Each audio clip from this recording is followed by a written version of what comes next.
Mason Hale was broke. The single dad barely had enough money for his plane ticket home when he saw her collapse at gate 22. A woman in designer clothes was having a panic attack on the airport floor. Everyone walked past her like she didn't exist. Mason didn't hesitate. He knelt down and helped her breathe through it with the same calm voice he used when his toddler had nightmares. He didn't ask for her name. He didn't want anything in return.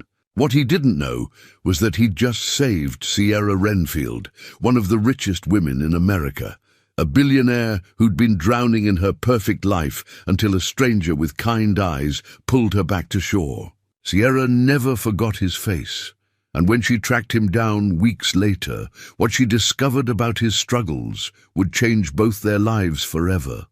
But would a man with nothing accept help from a woman who had everything? Before we jump back in, tell us where you're tuning in from. And if this story touches you, make sure you're subscribed, because tomorrow I've saved something extra special for you. Mason Hale's alarm clock didn't work anymore, but he didn't need it.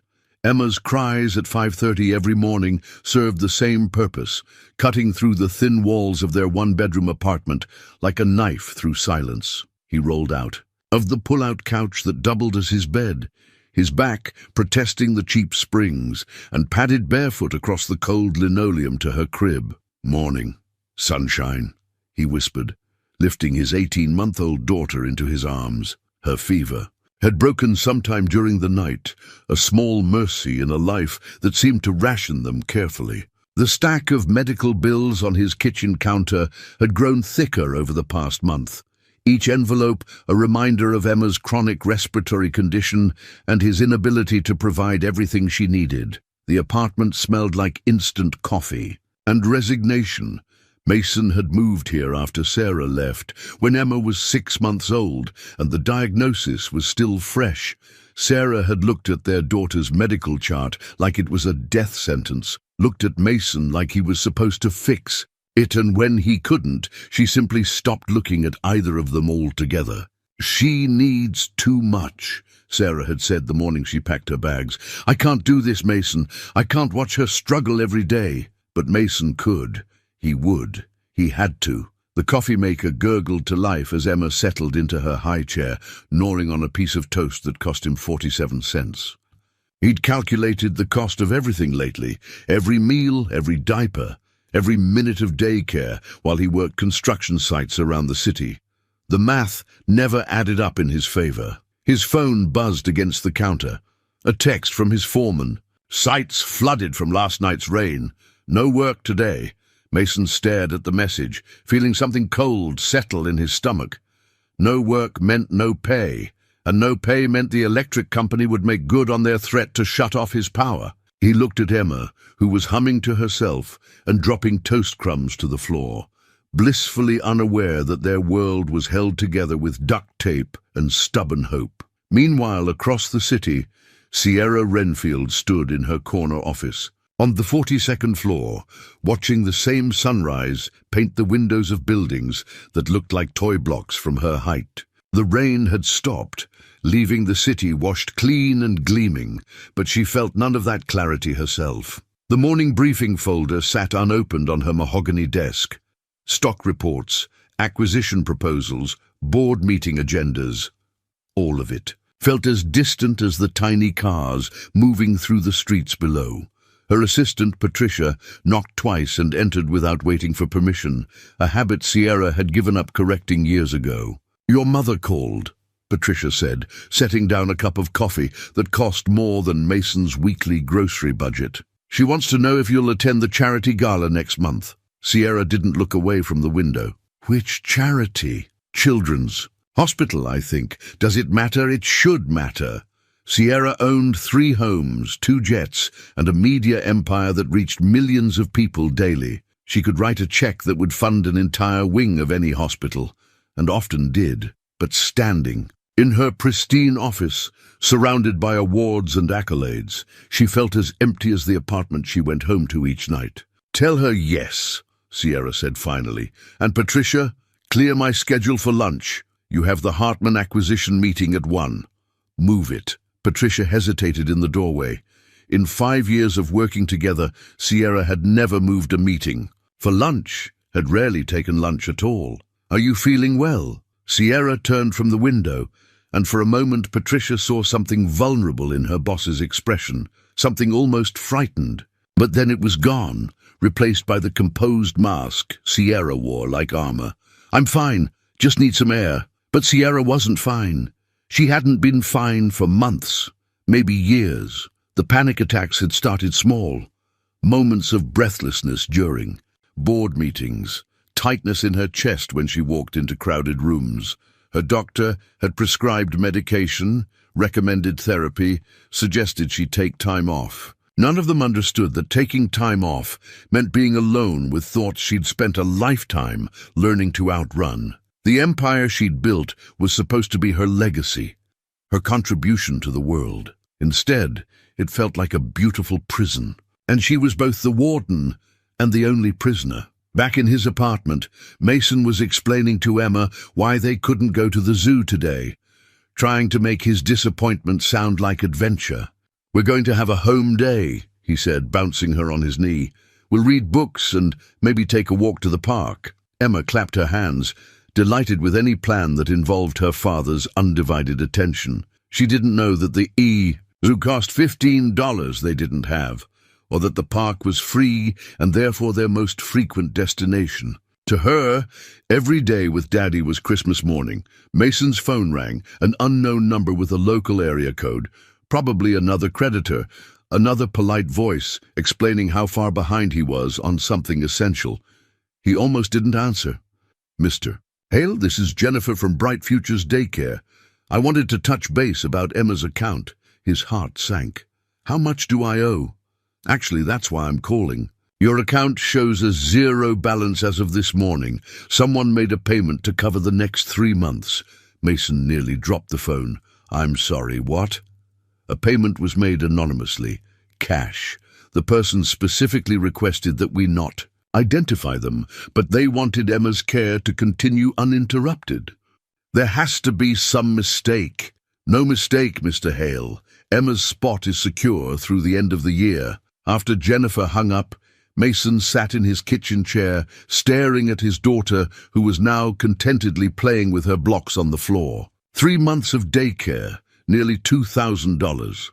Who would do such a thing, and why? He thought about the woman at the airport, the way she'd looked at him when he helped her stand up after her breathing returned to normal. She'd tried to give him money then, pressing a $100 bill into his palm.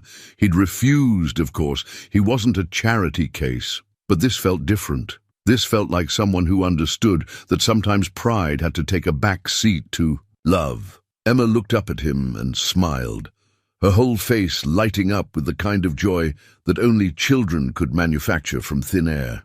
In that moment, Mason made a decision that would change everything, though he didn't know it yet. He was going to find out who had helped them, and he was going to pay them back. Every penny, because accepting help was one thing, but owing someone was another entirely. And Mason Hale had learned the hard way that people who helped you always wanted something in return. He just hoped he could afford whatever that something turned out to be. The eviction notice was taped to Mason's door when he returned from dropping Emma at daycare, the white paper fluttering in the morning breeze like a surrender flag. His hands shook as he peeled it away from the wood, reading the familiar legal language that boiled down to a simple truth. He had 30 days to come up with 3 months back rent or find somewhere else to live. $2,400. He might as well have been asked to produce the moon. Mason sank onto his front step, the notice crumpled in his fist. Around him, the apartment complex buzzed with the sounds of normal life. Children playing in the courtyard, someone's television too loud, the distant hum of traffic. Everything felt surreal, like he was watching his life happen to someone else. His phone buzzed with a text from his bank. "Your account balance has been updated. Available balance, $12,847.23. Mason stared at the screen, certain there was a mistake. Yesterday his balance had been negative $37. He called the automated line, punched in his account number with trembling fingers, and listened to the computerized voice confirm what the text had said. $12,847. The customer service representative was polite but unhelpful. The deposit was made via wire transfer yesterday evening. No identifying information beyond the routing number, which traces back to a corporate account. The memo line just says, "Emergency assistance." "Can you tell me which company?" "I'm sorry, sir, that information isn't available." Mason hung up and immediately called back, spoke to a different representative, got the same answer. Someone had deposited nearly $13,000 into his account, enough to cover his rent, Emma's medical bills, and keep them afloat for months. Someone who didn't want to be identified. The first emotion was relief, pure and overwhelming. Emma would have a home. The electricity would stay on. The collection calls would stop, at least for a while. The second emotion was panic. Who had this? A kind of money to throw around? What did they want in return? Mason had learned early in life that gifts this size always came with strings attached, and those strings had a way of turning into nooses when you least expected it. He thought about returning the money, but to whom, and with what justification? "Sorry, but my pride is worth more than my daughter's security." Meanwhile, Sierra sat in her office, staring at her computer screen, where the wire transfer confirmation glowed like a small victory. She'd found Mason Hale easily enough. His social security number from the airport incident report had led to employment records, which led to his address, his bank account. His entire financial life laid bare in a matter of hours. The investigation had revealed exactly what she'd expected. A good man drowning in circumstances beyond his control. Medical bills dating back to Emma's birth. A former wife who'd disappeared, without a trace 6 months ago, leaving no forwarding address and no child support. A work history that showed steady employment until an injury the previous year had left him unable to take on the heaviest construction jobs. Patricia knocked and entered with the morning reports. "The Hartman acquisition papers are ready for your signature." Sierra minimized the screen. "Later. Also, your private investigator called. Something about the airport incident follow-up you requested." "What did he say?" "That the subject has received the assistance package and is actively trying to trace its source." Patricia paused, studying Sierra's face. "Should I be concerned about this?" Sierra turned back to her computer, pulling up a news article about single parents and poverty statistics. "No, it's handled."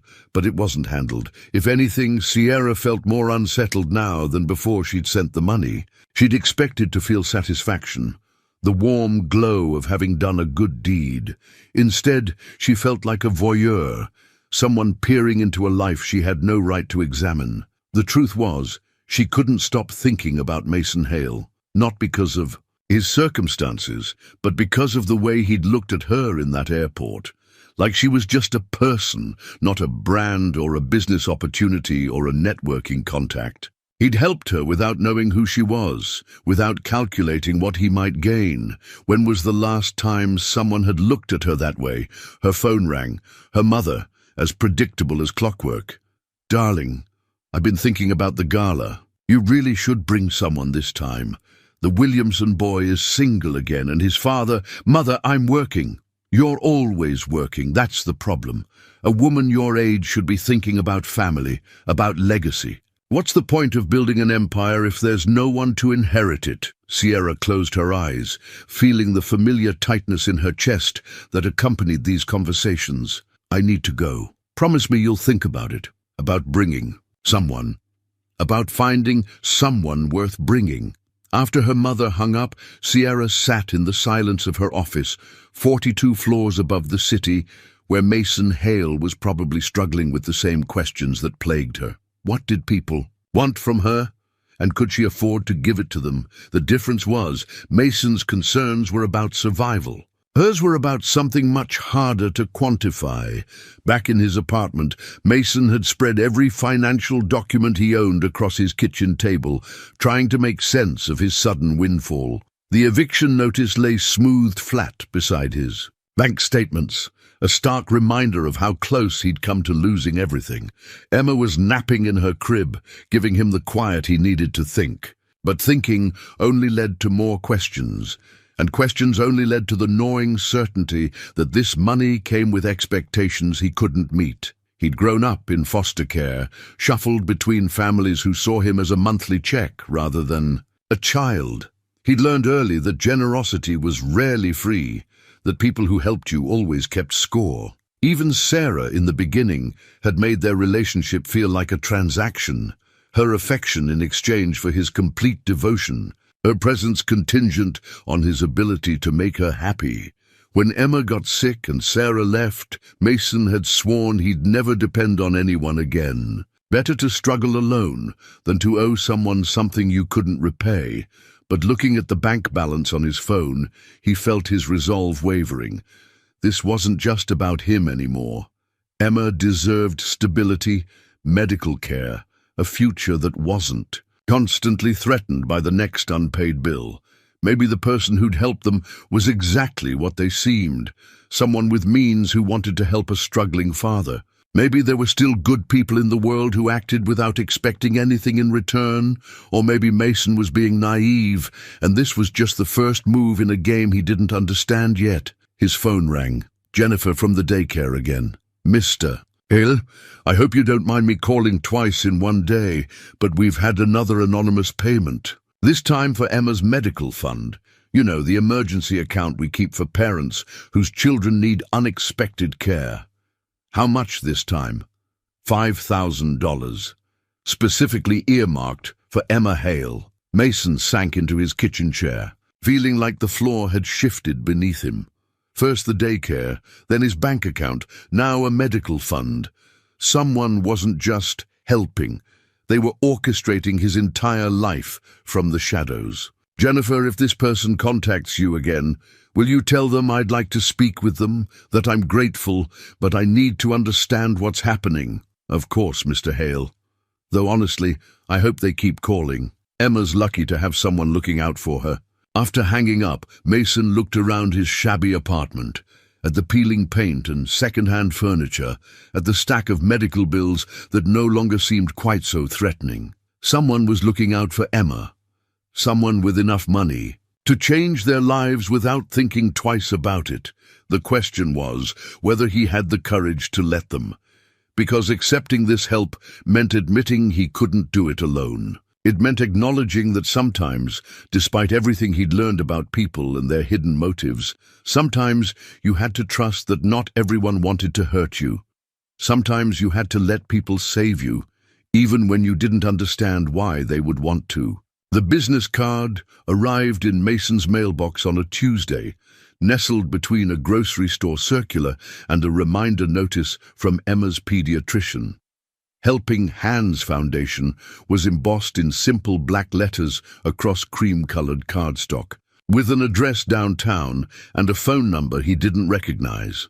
The letter that accompanied it was brief and professional. Mr. Hale, we understand you have experience in construction and project management. Our foundation is launching a community center initiative focused on supporting single-parent families. We'd like to discuss a consulting opportunity that might interest you. Please call at your earliest convenience.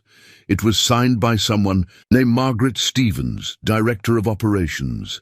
Mason read the letter 3 times, looking for the catch. Nobody offered consulting work to construction workers who lived in one-bedroom apartments. Nobody found you through anonymous letters unless they already knew more about you than they should. But Emma's medicine cabinet was full for the first time in months, and his rent was current, and the mysterious benefactor had gone quiet for 2 weeks. Maybe this was a coincidence. Maybe his luck was finally changing. He called the number during Emma's afternoon nap. Helping Hands Foundation. This is Margaret. This is Mason Hale. I received a letter about a consulting position. Mr. Hale, thank you so much for calling. We've been hoping to hear from you. Are you available to meet tomorrow afternoon? We're very excited about this project. The foundation's offices occupied the 15th floor of a downtown building that smelled like money and fresh coffee. Margaret Stevens turned out to be a woman in her 50s, with kind eyes and a handshake that suggested she'd worked with her hands before sitting behind a desk. She led Mason through a suite of offices that looked too new, too perfectly appointed, like a movie set dressed to look like a real business. "We're just getting started," Margaret explained as they settled. In a conference room with floor-to-ceiling windows. The foundation was established 6 months ago by an anonymous donor who wanted to focus specifically on infrastructure that supports single-parent families. Community centers, childcare facilities, after-school programs. And you need a construction consultant for what exactly?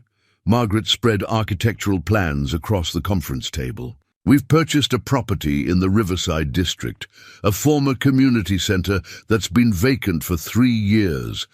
The building has good bones, but it needs extensive renovation to meet our vision." Mason studied the blueprints, his trained eye automatically cataloging the scope of work involved. New electrical throughout, plumbing upgrades, structural repairs to the main gathering space.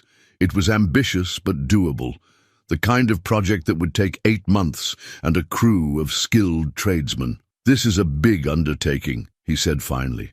"You're looking at $250,000 in renovation costs, maybe more if you run into surprises.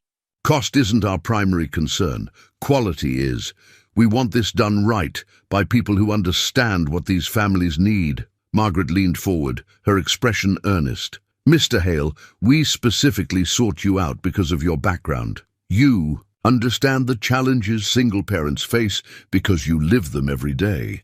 There it was, the acknowledgement that they knew more about him than a simple job referral should reveal. Mason set down the blueprints, his guard rising. "How exactly did you find me?" Margaret hesitated for just a moment, long enough for Mason to catch it. "Your name came highly recommended from someone in the community, someone who was impressed by your character and work ethic. It wasn't exactly a lie, but it wasn't the whole truth either." Mason had been around enough job sites to recognize when someone was being careful with their words.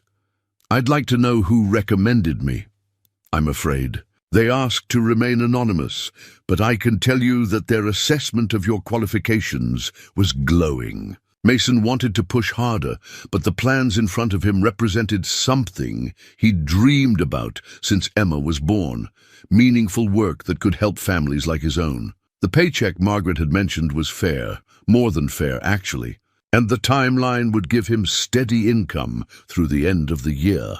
"What's the consulting role specifically?" "Project oversight, quality control, liaison with subcontractors. You'd essentially be our eyes and ears on site, making sure the work gets done to spec and on schedule." Margaret pulled out a contract, a folder. "The position comes with a health insurance package, by the way. Full family coverage." Mason's heart stopped. Health insurance. Emma's medical bills had been manageable recently thanks to his mysterious benefactor, but having insurance would change everything. It would mean he could take her to specialists without calculating the cost first, could say yes to treatments instead of weighing them against rent money. "I need to think about it." "Of course, take all the time you need." But as Mason rode the elevator down from the 15th floor, he was already thinking about how to arrange childcare during site visits, already mentally organizing the project timeline. The job felt too good to be true, but maybe that was exactly what it was. Just good, without any hidden agenda. 3 blocks away, Sierra sat in her car in the foundation's parking garage, watching Mason's truck pull out onto the street. She'd been there for an hour, telling herself she just wanted to make sure the meeting went well, that her investment in the Helping Hands Foundation was being properly managed. The truth was more complicated. She wanted to see him again, to watch his face when he saw the project plans, to know if he'd recognize the opportunity she was offering him. Margaret had done her job perfectly, presenting the position exactly as Sierra had instructed.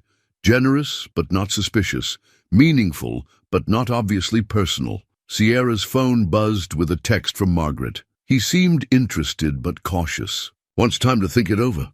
Of course he was cautious. Mason Hale didn't seem like the type of man who accepted gifts without question, even when they were disguised as job opportunities. Sierra respected that about him, even as it complicated her plans. She'd created the Helping Hands Foundation, 3 days after sending him the money, working through lawyers and accountants to establish something that looked legitimate because it was legitimate. The community center project was real, the need was real, and Mason's qualifications were exactly what the job required. The fact that it also gave her a reason to spend time with him was just a fortunate coincidence. That evening, Mason sat at his kitchen table with Emma on his lap, both of them looking at the contract Margaret had given him. Emma couldn't read, obviously, but she seemed to sense the importance of the papers, reaching for them with sticky fingers while Mason held them just out of reach. "What do you think, sweetheart? Should Daddy take the job?" Emma babbled something that sounded like approval and clapped her hands. Mason took that as a yes. The health insurance alone was worth more than his pride. And if his mysterious benefactor and this job opportunity were connected, which his gut told him they were, maybe. It was time to stop running from help and start accepting it gracefully. He pulled out his phone and dialed the foundation's number. "Margaret, it's Mason Hale. I'd like to accept the position." "Wonderful. Can you start Monday?" "I'll be there." After hanging up, Mason looked around his apartment. Still shabby, still small, but no longer quite so precarious. Emma was healthy.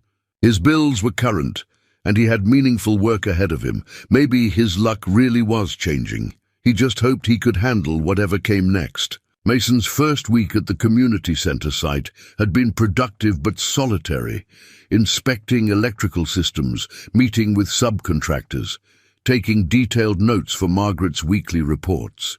He was beginning to think the job was exactly what it appeared to be when Sierra Renfield walked through the front door on a Thursday morning, wearing jeans and work boots that looked like they'd never seen actual work. "You must be Mason," she said, extending a hand that was softer than any contractor's he'd ever shaken. "I'm Sierra. Margaret asked me to stop by and see how things are progressing." Mason wiped his dusty palm on his shirt before accepting her handshake, trying to place her face. Something familiar about the eyes, the way she carried herself. "Are you with the foundation?" "In a way. I represent some of the donors." Sierra looked around the gutted main hall, taking in the exposed beams and piles of debris with what appeared to be genuine interest.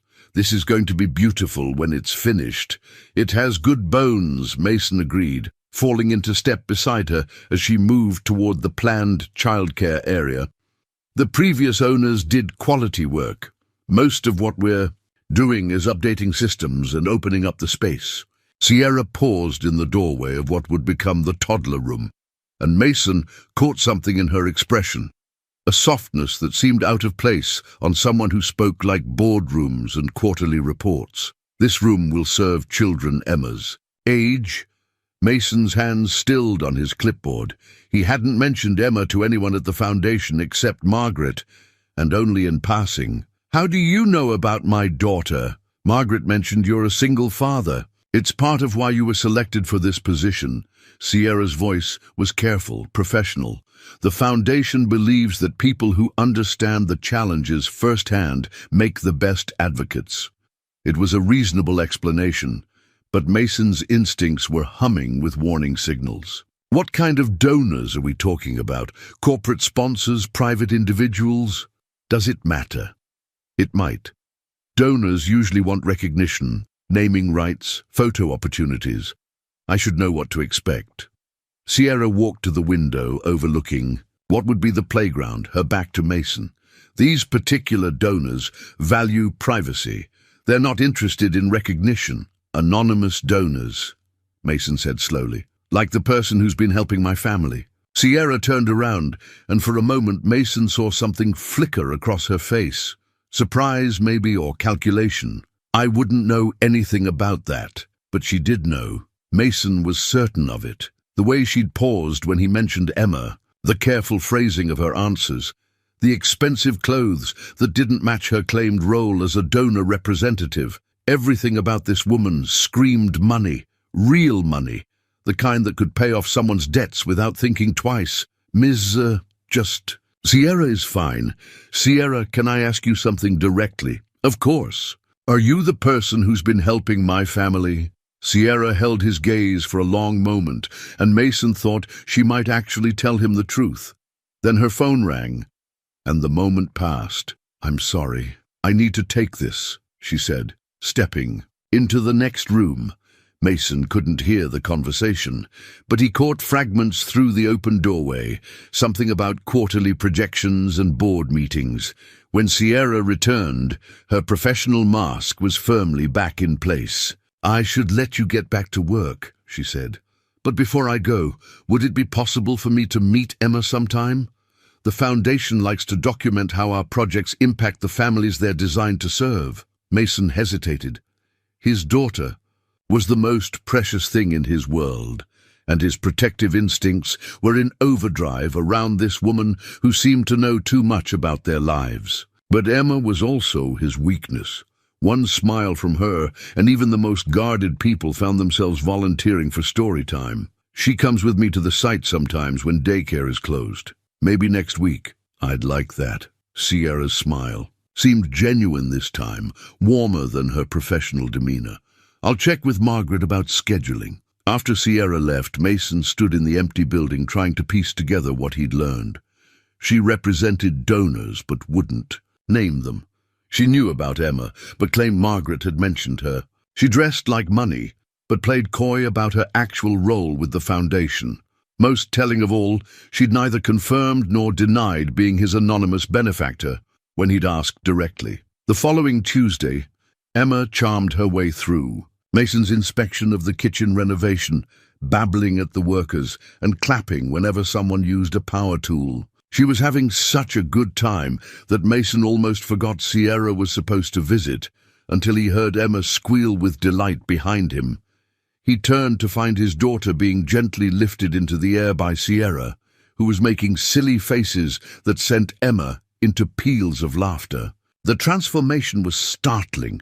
Gone was the composed businesswoman, replaced by someone who seemed genuinely enchanted by a toddler's attention. She's beautiful, Sierra said, settling Emma on her hip with natural ease. How old is she? 18 months, and she's never met a stranger. Mason watched carefully as Sierra interacted with his daughter, looking for signs of discomfort or pretense. Instead, he saw something that looked like longing. Does she like books? Loves them. We read together every night. Sierra reached into her purse and pulled out a small board book, something about farm animals that Emma immediately tried to eat. I thought she might enjoy this. It was a simple gesture, the kind any adult might make when meeting a child. But Mason noticed the book was expensive, the kind sold in upscale toy stores rather than grocery checkout lines. Another small extravagance from someone who claimed to be just a donor representative. You don't have to buy her things, Mason said quietly. I wanted to. She seems like a special little girl. Emma had discovered that Sierra's hair was long enough to grab and was now contentedly pulling on it while babbling a stream of nonsense. Sierra didn't seem to mind, even when tiny fingers got tangled in the strands. You're good with her, Mason observed. I don't have much experience with children, but she's easy to love. There was something wistful in Sierra's voice that made Mason look at her more closely. No kids of your own? No family to speak of, really. Sierra gently extracted her hair from Emma's grip. It's just me. The admission seemed to surprise Sierra herself, as if she hadn't meant to reveal something so personal. Mason found himself softening toward her, despite his suspicions. Money or no money, mysterious motives or not, she was just a person who seemed genuinely lonely. Would you like to see the rest of the renovation? He offered. For the next hour, Mason showed Sierra through the building, explaining the planned improvements and timeline for completion. She asked intelligent questions about accessibility features and safety protocols, demonstrating an understanding of construction details that seemed unusual for someone whose role was supposedly financial. Emma fell asleep in Sierra's arms somewhere, between the new HVAC system and the playground equipment discussion, and Sierra made no move to hand her back. She seemed content to carry the sleeping child, occasionally smoothing down her dark curls with gentle fingers. "She trusts you," Mason said as they concluded the tour.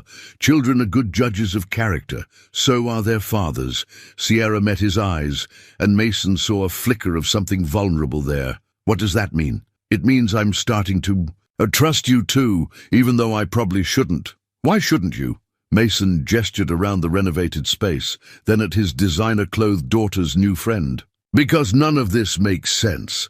The timing, the generosity, the way you showed up right when my family needed help. Either I'm the luckiest man alive, or someone's orchestrating all of this. Would that be so terrible? Depends on why they're doing it." Sierra carefully transferred the sleeping Emma back to Mason's arms, her fingers brushing his in the exchange. "Maybe some people just want to help. Maybe they see something worth investing in, or maybe they want something in return. Not everything is a transaction, Mason. In my experience, everything is." Sierra picked up her purse, her professional mask sliding back into place. "Then maybe it's time you had a different kind of experience." After she left, Mason stood in the community center with his sleeping daughter, wondering what kind of game he'd gotten himself into. Because whatever Sierra's real story was, whatever she wanted from him, he was beginning to care more about her answer than was probably wise, and that scared him more than any debt collector ever had. Sierra started visiting the construction site every few days, always with a plausible reason, checking on progress, meeting with subcontractors, reviewing budget allocations. Mason began to anticipate her arrivals, finding himself listening for the sound of her car in the parking lot, looking up whenever footsteps echoed in the main hall.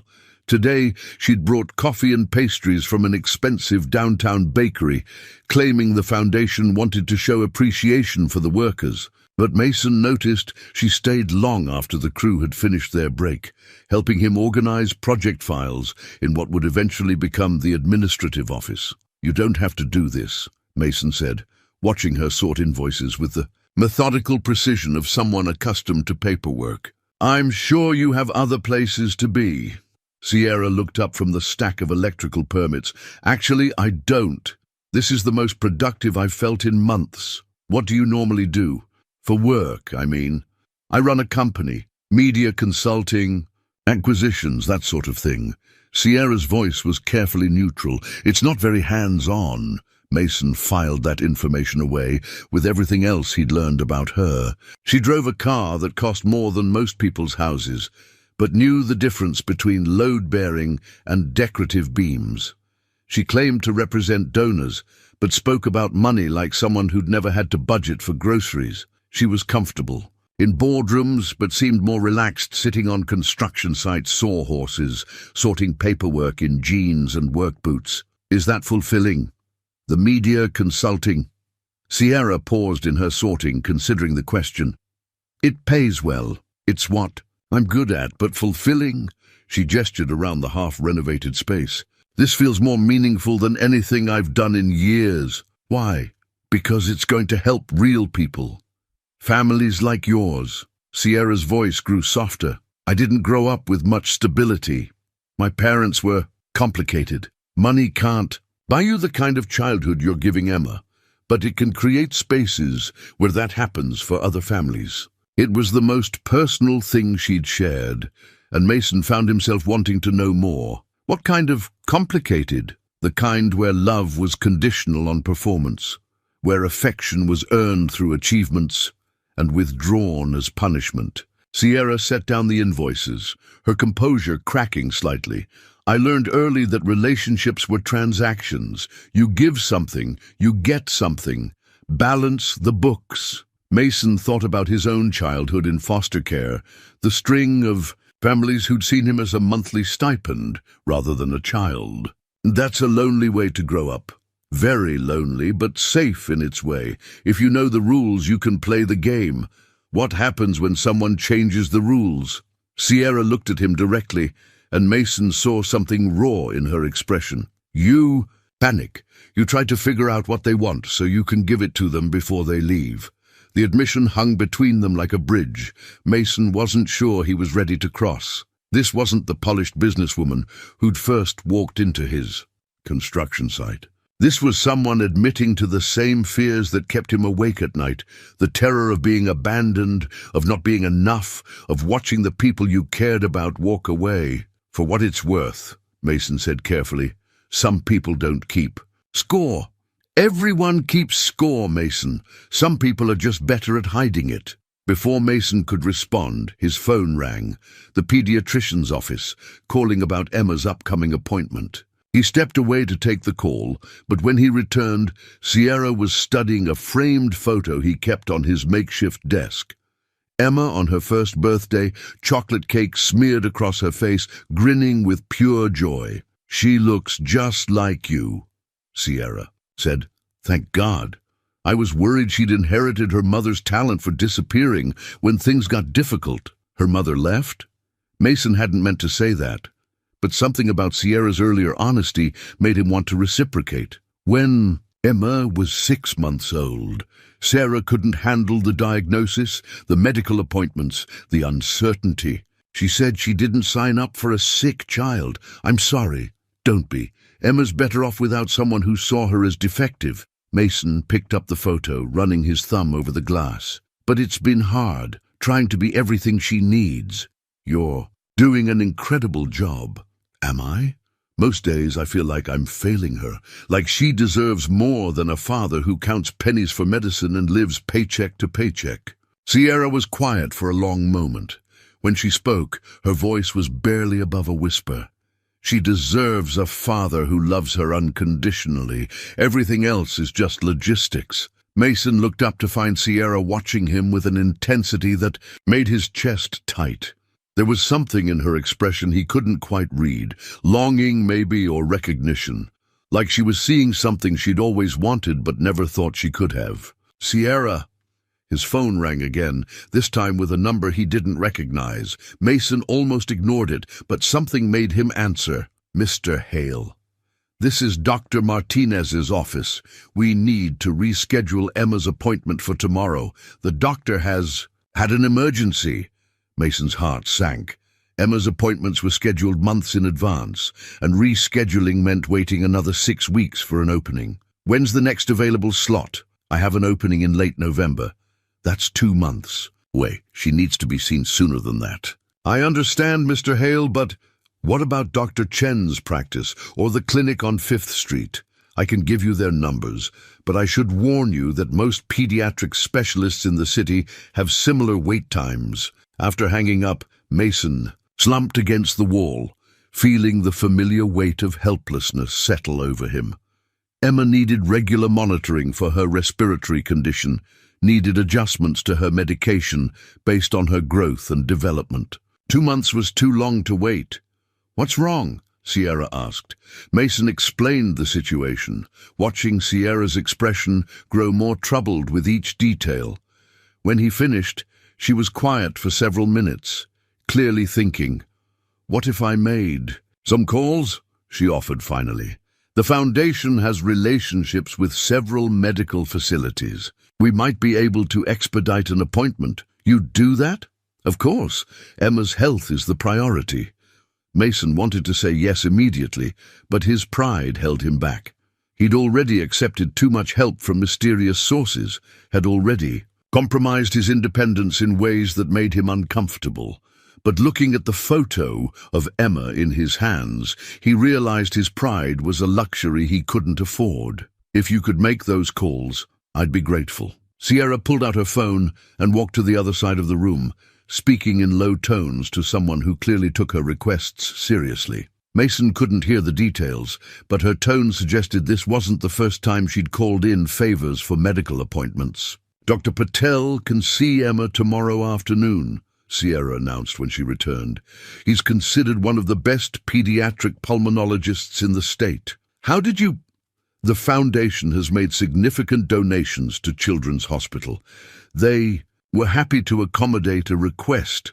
It was another piece of the puzzle that didn't quite fit. The Helping Hands Foundation was supposedly new, but Sierra spoke about it like an established entity with serious political capital. And the ease with which she'd arranged the appointment suggested influence that went far beyond donor representation. "Thank you," Mason said, meaning it despite his growing suspicions. "This means everything." "Emma means everything," Sierra corrected. "The rest is just phone calls." As they packed up the office for the day, Mason found himself watching Sierra more carefully. The way she moved through the space like she owned it. The unconscious authority in her voice when she spoke to contractors. The expensive watch she tried to hide under long sleeves. Everything about her suggested money and power, but she used both in service of other people's needs. She could have written a check and walked away, could have made her donations anonymously, and never gotten involved in the messy reality of construction timelines and permit delays. Instead, she was here, sorting invoices and making medical appointments and looking at his daughter like she was something precious and rare. Mason didn't know what to make of Sierra Renfield, but he was beginning to suspect that whatever game she was playing, he was already losing. The question was whether losing to her might be the best thing that had ever happened to him. The appointment with Dr. Patel had gone better than Mason could have hoped. Emma's condition was stable, her medication was properly calibrated, and the doctor had been impressed with the quality of care she'd been receiving. But as Mason sat in the hospital parking lot afterward, buckling Emma into her car seat, he couldn't shake the feeling that his life was spinning beyond his control. The appointment had been scheduled with impossible speed.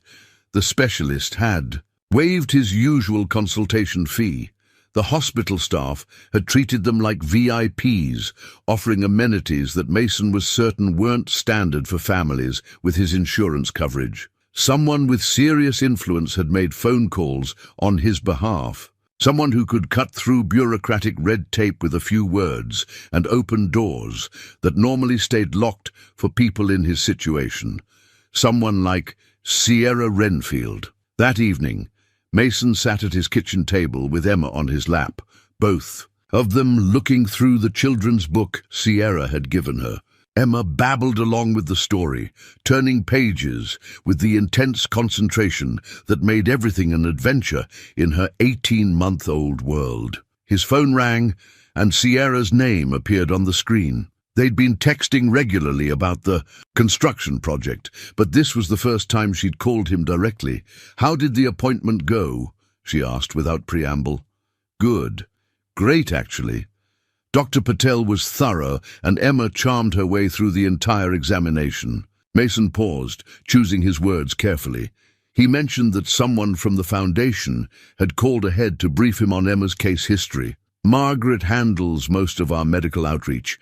She's very thorough." Another careful non-answer. Mason was beginning to catalogue Sierra's evasions, the subtle ways she redirected conversations when they ventured too close to her actual role in his life. "Sierra, can I ask you something?" "Of course." "The foundation. How long have you been involved with it?" A pause. "Why do you ask?" "Because Emma's medical file is confidential. Nobody should have access to her case history without my written consent." But Dr. Patel knew details about her condition that weren't in any referral paperwork. Silence stretched between them, and Mason could almost hear Sierra calculating her response. "The foundation has relationships with several medical providers," she said finally. "Sometimes information gets shared in the interest of providing better care. That's not how patient privacy laws work. Mason, does it matter how the appointment was arranged?" "Emma got the care she needed." "It matters because someone accessed my daughter's medical records without permission." "It matters because I'm starting to feel like a charity case being managed by people I don't know, for reasons I don't understand." "You're not a charity case." "Then what am I?" Another pause, longer this time. "You're a good father trying to do right by his daughter, that's all." But it wasn't all, and they both knew it. Mason could hear something in Sierra's voice, frustration maybe, or fear, like she wanted to tell him the truth but couldn't find the words. "Sierra, are you the person who's been helping my family? I need to go," she said abruptly. "I'll see you at the site tomorrow." The line went dead, leaving Mason staring at his phone and feeling more confused than ever. The next morning, Sierra didn't come to the construction site, or the day after that. Margaret called to say that Sierra was handling some urgent business matters and wouldn't be available for site visits for the rest of the week. Mason found himself missing her presence more than was probably wise. He'd grown accustomed to her. Questions about the renovation, her genuine interest in the project details, the way she looked at Emma like she was something miraculous. The site felt emptier without her, more like just another job instead of something meaningful. By Friday, his curiosity got the better of him. During his lunch break, Mason did something he probably shouldn't have. He Googled Sierra Renfield. The search results filled his phone screen with headlines and photographs that made his coffee grow cold in his hands. Media mogul Sierra Renfield announces Q3 acquisition. Renfield Industries expands digital portfolio. Billionaire heiress donates $50 million to children's charities. Mason clicked through article after article, each one revealing more about the woman who'd been sorting his invoices and buying his daughter picture books. Sierra Renfield wasn't just wealthy, she was one of the richest people in the country. Her company owned television networks, publishing houses, and digital media platforms that reached millions of people daily. The photographs showed her in boardrooms and at charity galas, always perfectly composed, always surrounded by people who looked like they calculated the cost of everything, including their smiles. She looked beautiful and untouchable, like someone who lived in a different universe from single fathers who counted pennies for medicine. Mason scrolled through image after image, looking for some sign of the woman who'd carried his sleeping daughter around a construction site, who'd shared stories about her lonely childhood, who'd looked at him like he was more than just another project to manage. One article from 6 months ago caught his attention. Renfield creates Anonymous, foundation to support single-parent families. The piece was brief, mentioning Sierra's commitment to helping families in crisis while maintaining the privacy of both donors and recipients. The Helping Hands Foundation wasn't just funded by Sierra Renfield, it was hers entirely, which meant every conversation they'd had, every moment of seeming honesty and connection, had been built on a foundation of lies. Mason set down his phone, feeling like someone had pulled the ground out from under him. Sierra hadn't been representing donors. She was the donor. She hadn't stumbled into his life by coincidence. She'd orchestrated every interaction, from the anonymous payments to the job opportunity to the medical appointments. He thought about the way she'd looked at Emma, the genuine affection that had seemed to surprise her. Had that been real, or just another performance from someone who'd learned to play emotional games for strategic advantage? His phone buzzed with a text from Sierra. "Can we talk? I'll be at the site this afternoon." Mason stared at the message for a long time before responding. "I'll be here." Sierra arrived at 4 o'clock, looking nervous in a way he'd never seen before. She was wearing jeans and work boots again, but now Mason could see the expensive cut of the fabric, the designer labels she'd tried to hide. Everything about her screamed money and power, and he couldn't believe he'd missed it. "You Googled me," she said without preamble. "Was I not supposed to?" "I was hoping to tell you myself." "When?" "After another month of pretending to be a donor, representative, after another round of mysterious payments and convenient coincidences."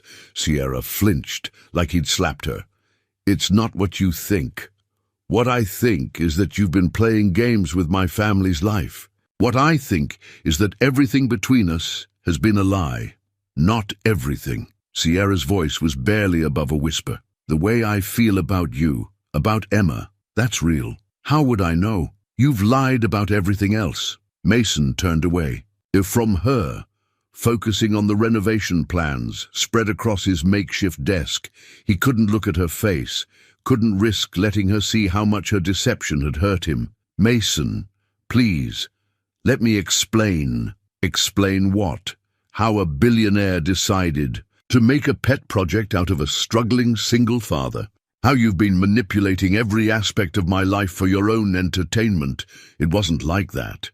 "Then what was it like?" Mason finally looked at her and was surprised to see tears in her eyes. "Because from where I'm standing, it looks like you saw someone desperate enough to accept help without asking too many questions." "I saw someone who reminded me that good people still exist," Sierra said fiercely. "I saw a man who helped a stranger having a panic attack without thinking about what he might get in return. I saw a father who would do anything for his child, who puts her needs above his own pride every single day. So you decided to what? Study me? See how the other half lives? I decided to help you because you deserved it. Because Emma deserved it. Because for the first time in my adult life, I met someone who wasn't trying to get something from me. Mason wanted to stay angry, wanted to hold on to his righteous indignation and wounded pride, but looking at Sierra's face, seeing the raw vulnerability there, he felt his resolve wavering. "Why didn't you just tell me who you were?" "Because I was afraid you'd look at me differently. Because I was afraid you'd see the money instead of me." Sierra wiped her eyes with the back of her hand. "Because I've never had someone care about me for who I am instead of what I can do for them. And you thought lying about your identity was the solution. I thought if I could just be Sierra for a while, not Sierra Renfield the media mogul, maybe I could figure out who I really am underneath." All the business suits and board meetings. Mason studied her face, looking for signs of manipulation or calculation. Instead, he saw someone who looked as lost and scared as he felt. The foundation, the job, the medical appointments. All of it was you. Yes, and you've been watching. Me orchestrating my life, deciding what I need. I've been trying to help you, without asking if I wanted help, without giving me a choice in any of it. Sierra was quiet for a long moment. "You're right. I'm sorry." "Are you? Or are you just, sorry I found out? I'm sorry I lied to you. I'm sorry I made decisions about your life without consulting you. I'm sorry I've been so afraid of rejection that I manipulated the situation instead of being honest." Sierra took a shaky breath. "But I'm not sorry I helped you, and I'm not sorry I got to know you and Emma." Mason felt something inside him crack open, all the anger and hurt mixing with feelings he wasn't ready to name. Because despite everything, despite the lies and manipulation and wounded pride, he wasn't sorry either. "What happens now?" he asked. "I don't know. That's up to you." Mason looked around the construction site that had brought them together at the community center that would help families like his own, at the future Sierra's money had made possible. "I need time to think," he said finally. "Of course, take all the time you need." Sierra gathered her purse and headed for the door, but stopped before leaving. "Mason, the way I feel about you, that was never a lie.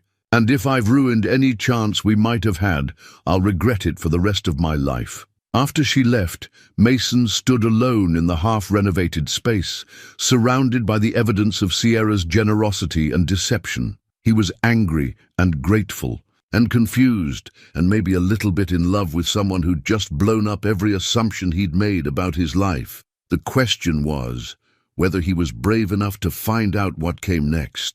Mason spent the weekend avoiding his phone and Emma's questions about where Sierra had gone. His daughter had grown attached to the woman who brought her books and made funny faces, and explaining why she wouldn't be coming around anymore felt impossible when Mason couldn't even explain it to himself.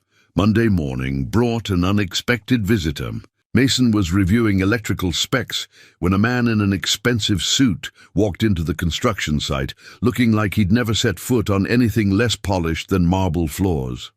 "Mr. Hale, I'm David Chen, Sierra Renfield's attorney. Do you have a few minutes to talk?" Mason's stomach dropped.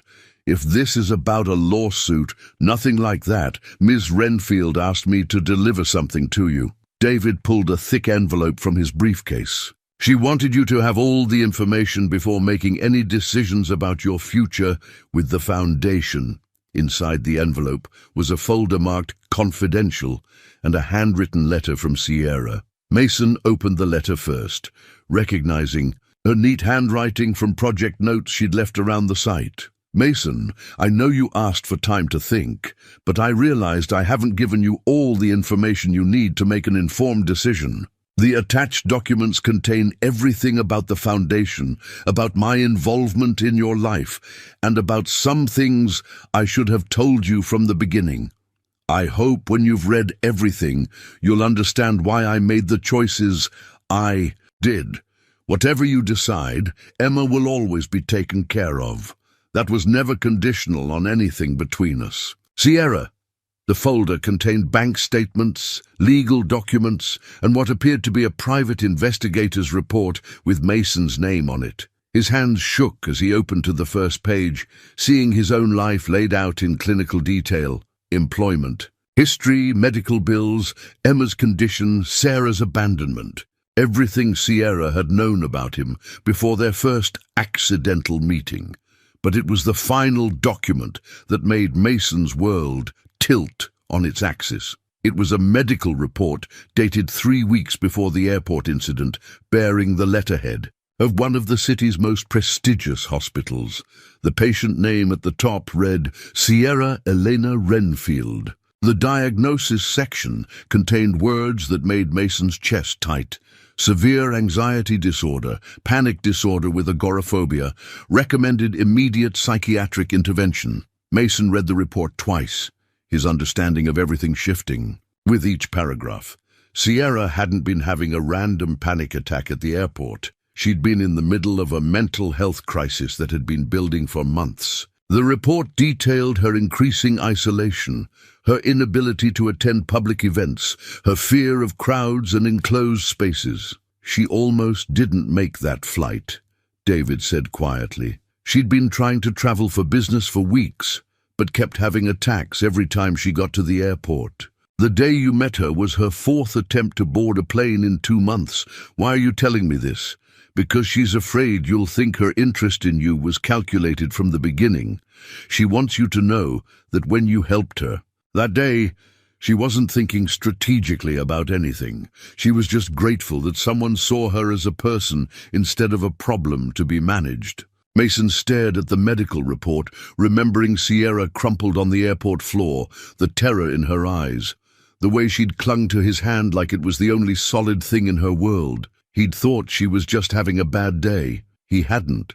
Realized he'd been talking someone through a crisis that had been months in the making. The investigation into your background, David continued, didn't start until a week later, after she realized she couldn't stop thinking about the man who'd helped her without expecting anything in return. Mason flipped through more documents, emails, between Sierra and Margaret about establishing the foundation, architectural plans for the community center, medical consultation reports about Emma's condition. The timeline painted a picture of someone who'd started with genuine gratitude and gradually become invested in his family's well-being. She could have just sent money, Mason said finally. She did send money, but then she wanted to know if it had helped, and then she wanted to know if there was more she could do. And before long, she was designing an entire project around the idea of creating something that would benefit your family and others like yours, by lying about who she was, by trying to be someone she thought you could care about. David's voice was gentle but firm. Miss Renfield has been manipulated by people who wanted her money her entire life. She's never had a relationship that wasn't transactional. When she met you, she panicked and handled it badly, but her intentions were never dishonest. Mason thought about Sierra's stories of her childhood, the careful way she talked about relationships as transactions, the longing in her voice when she described his unconditional love for Emma. He'd been so focused on her deception that he'd missed the deeper truth. She'd been trying to learn how to have something real with someone, and she'd been terrified he'd reject her if he knew who she really was. There's something else, David said, pulling out another document. This is the Foundation's operating agreement. Ms. Renfield has named you as co-director, with full decision-making authority over all projects.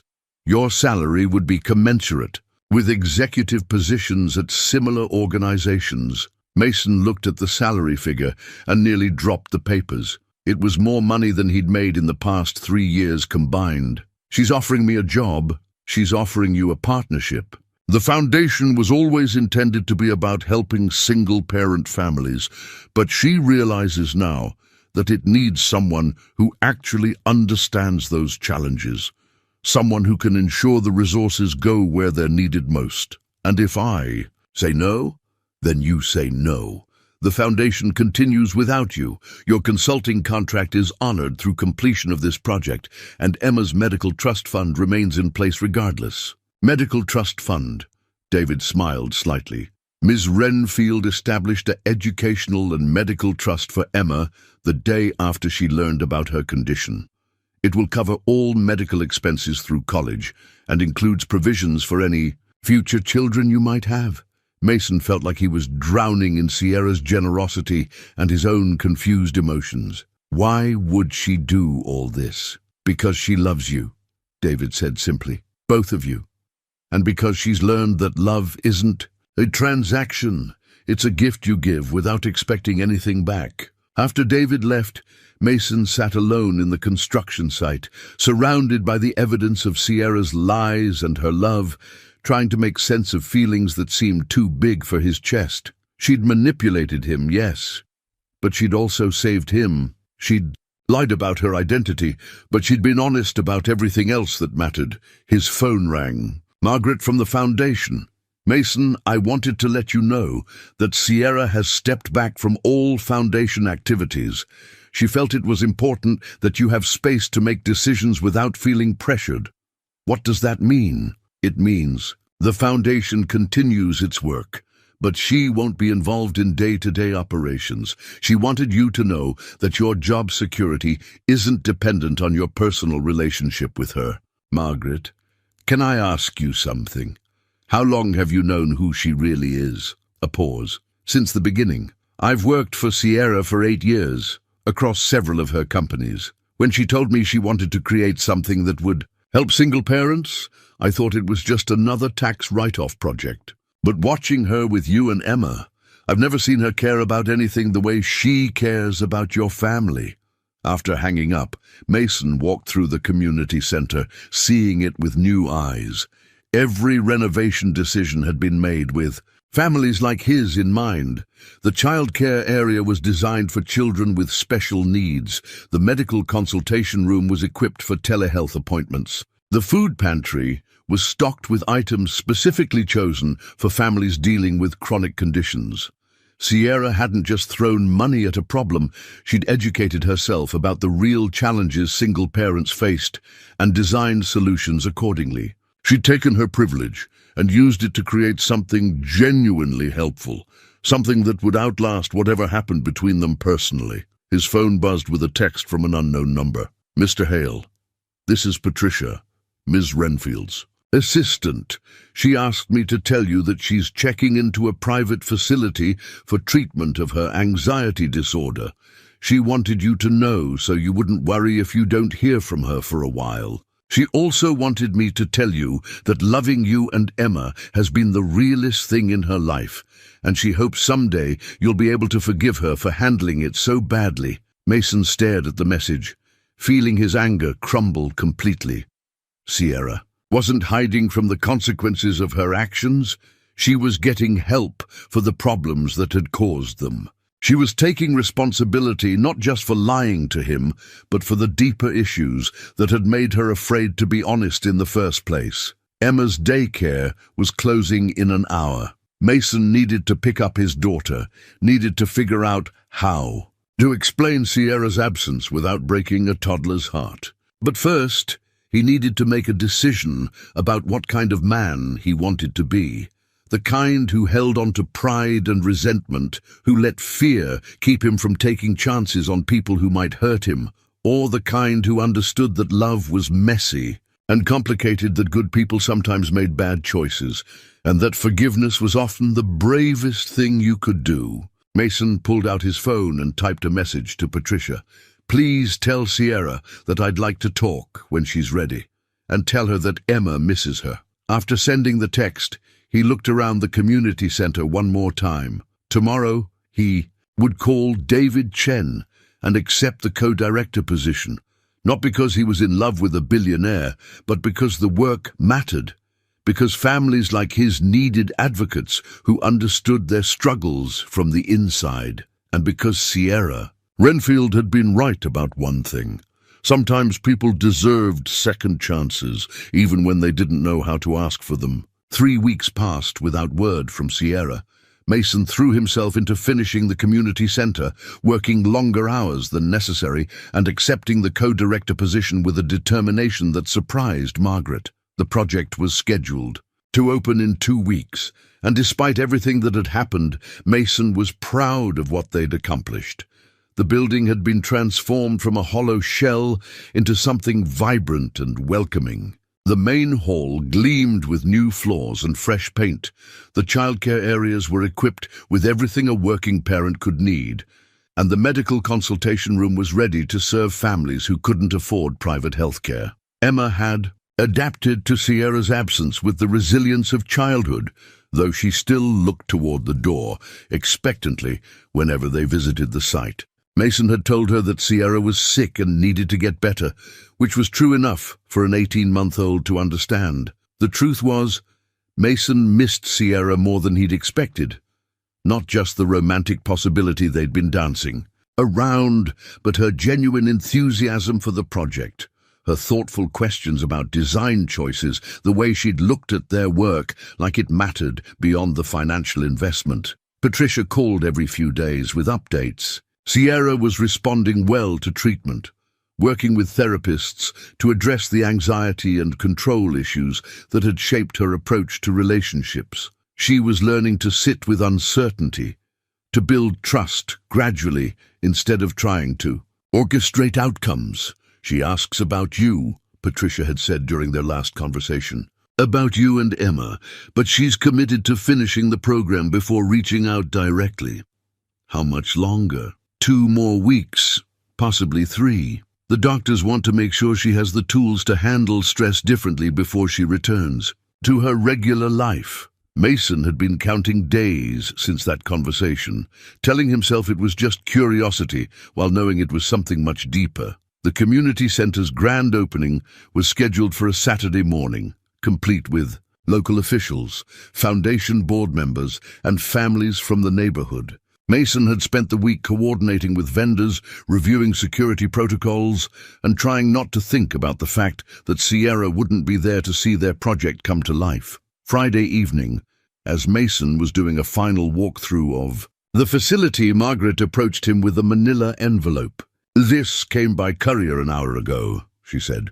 "No return address, but I recognize the handwriting." Inside was a single sheet of paper, a child's drawing in crayon, clearly created by someone much older than its intended subject. It showed 3 stick figures standing in front of a building that was unmistakably the community center. The tallest figure wore a hard hat and held the hand of the smallest figure, who clutched what appeared to be a book. The third figure stood slightly apart, but connected to the others by a rainbow that arced over all their heads. At the bottom, in Sierra's careful handwriting, Emma's first day at the new center, as imagined by someone who wishes she could be there to see it. "Congratulations on creating something beautiful, S." Mason stared at the drawing for a long time, seeing not just the simple images, but the longing behind them. Sierra had drawn herself into their lives, connected but separate, part of their story, but uncertain of her welcome. His phone buzzed with a text from Patricia. "Ms. Renfield wanted you to know that she's being discharged tomorrow morning. She didn't want you to be surprised if you see news coverage of her return to public life." Mason realized he was holding his breath. Tomorrow, Sierra would be free to contact him directly, to attend the opening if she chose, to reclaim her place in the Foundation's work. The question was whether she would, and whether he was ready if she did. Saturday morning dawned clear and bright, perfect weather for an outdoor ribbon-cutting ceremony. Mason arrived early to oversee final preparations, Emma in tow, because daycare was closed for the weekend. She wore a new dress for the occasion, yellow with small flowers, purchased with money that no longer came with strings attached. The crowd began gathering at 9 o'clock. Local families with children, city council members, reporters from 2 newspapers, and several prominent philanthropists who'd heard about the project through foundation channels. Mason mingled with the guests, explaining the center's programs, and trying to ignore his frequent glances toward the parking lot. At 10:30, Margaret stepped to the microphone for opening remarks. She spoke about the foundation's mission, about the families the center would serve, about the vision of creating supportive communities for single parents. Her words were eloquent and heartfelt, but Mason found himself only half listening, still, scanning the crowd for a face he wasn't sure would appear. "And now," Margaret concluded, "I'd like to introduce our co-director, Mason Hale, who has brought both professional expertise and personal understanding to this project." Mason took the microphone, looking out at the sea of faces, some familiar, others curious strangers who'd come to see what their tax dollars and charitable donations had built. Emma sat in the front row with one of the daycare volunteers, clapping enthusiastically even though she didn't understand what was happening. "6 months ago," Mason began, "I was a single father wondering how I was going to pay my daughters' medical bills. I was working construction jobs that barely covered rent, and I felt like I was failing at the most important job I'd ever had, being Emma's dad." He paused, gathering his thoughts and his courage. "This community center exists because someone believed that struggling doesn't mean you're not worthy of help. Someone understood that families like mine need more than charity. We need opportunity, support, and the chance to build something better for our children." Mason looked down at Emma, who was now standing on her chair and waving at him with both hands. The sight of her bright smile gave him the strength to continue. "The woman who made this possible taught me that accepting help isn't a sign of weakness. It's a recognition that we're all connected, that your success and happiness matter to people you might never meet. She also taught me that trust is earned through actions, not words, and that sometimes the most generous thing you can do is believe in someone's potential, even when they can't see it themselves." As Mason spoke, he noticed a commotion at the back of the crowd. Someone was making their way through the gathered families, moving carefully to avoid disrupting the ceremony. His heart started beating faster before his mind consciously recognized who it was. Sierra appeared at the edge of the crowd, wearing jeans and a simple sweater, looking nervous and hopeful, and more beautiful than Mason remembered. She caught his eye across the distance and offered a small, tentative smile. Mason's prepared speech evaporated from his mind. All the careful words he'd planned about community support and foundation partnerships suddenly seemed less important than the woman who was watching him with tears in her eyes. "The truth is," Mason said, his voice carrying clearly through the microphone, "this center was built by someone who understands that love isn't about controlling outcomes or managing risks. It's about showing up for people, even when you're scared, even when you don't know how the story ends." He set down the microphone and stepped away from the podium, walking directly toward Sierra through the crowd. People moved aside, sensing that something important was happening, though most didn't understand what. Sierra met him halfway, stopping a few feet away as if unsure of her welcome. "I didn't know if I should come," she said quietly. Her words meant only for him. "I was hoping you would. I've been working on some things, about trust, about honesty, about not trying to control everything and everyone around me. How's that going?" Sierra's smile was shaky but genuine. "Terrifying, but worth it, I think." Emma had noticed Sierra's arrival and was now running toward them, her yellow dress streaming behind her like sunshine. Sierra knelt down to catch her, lifting the toddler into a hug that spoke of weeks of missing each other. "Cece," Emma announced to everyone within hearing distance, having never quite mastered Sierra's full name. "Hi, sweetheart," Sierra whispered, holding Emma tight. "I missed you so much." "Book," Emma demanded, apparently expecting Sierra to produce reading material from thin air as she always had before. "I have a book for you," Sierra said, pulling a small wrapped package from her purse. "But first, we need to see if your daddy will forgive me for being so scared and silly." Emma looked between them with the serious expression she wore when adults said things she didn't quite understand, but sensed were important. "Forgive Cece, Daddy," she instructed gravely, as if the matter was settled. Mason looked at Sierra, really looked at her, and saw someone who'd done the hard work of facing her fears, someone who'd chosen growth over comfort, someone who'd risked rejection by showing up when it mattered most. "There's nothing to forgive," he said, reaching out to take her free hand. "Only things to figure out together." Sierra's tears spilled over then, and Mason found himself holding both of the most important females in his life, surrounded by a crowd of strangers who were beginning to understand that they were witnessing something more significant than a building dedication. "Does this mean Cece stays?" Emma asked, patting Sierra's face with sticky fingers. "If she wants to," Mason said, looking into Sierra's eyes. "If she's ready for a different kind of adventure." "I'm ready," Sierra said, "for whatever comes. Next, for building something real together without any scripts or safety nets." Margaret's voice came through the microphone behind them. "Ladies and gentlemen, I think we can safely say that this community center has already succeeded in its mission of bringing families together." The crowd laughed and applauded, but Mason barely heard them. He was too busy memorizing this moment, Sierra's face wet with tears and bright with hope, Emma babbling excitedly about books and Cece and the pretty building, the sun warm on. All their faces as they stood at the threshold of whatever came next. The ribbon-cutting ceremony could wait another few minutes. Some things were more important than schedules and official openings. Some things were worth celebrating exactly as they happened, messy and unscripted and perfect in their imperfection. The ribbon-cutting ceremony proceeded with a joy that felt almost electric.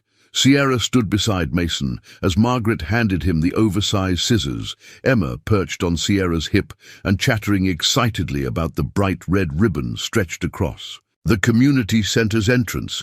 Would you like to do the honors together?" Mason asked Sierra, offering her one handle of the scissors.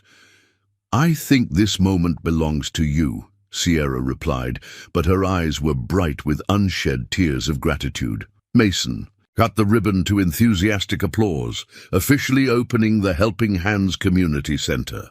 The crowd surged forward to tour the facility, families with children exploring the childcare areas, single parents examining the resource center, local officials praising the thoughtful design that addressed real community needs. But Mason found himself watching Sierra more than the celebration. She moved through the crowd with a grace he'd forgotten, but there was something different about her now, a quietness that seemed less controlled and more centered. She listened when people spoke to her, really listened, instead of calculating her responses. She accepted compliments about the project without deflecting them onto other people or minimizing her own contribution. When a local reporter approached for an interview, Sierra handled the questions with professional competence, but also with a warmth that felt genuine rather than performed.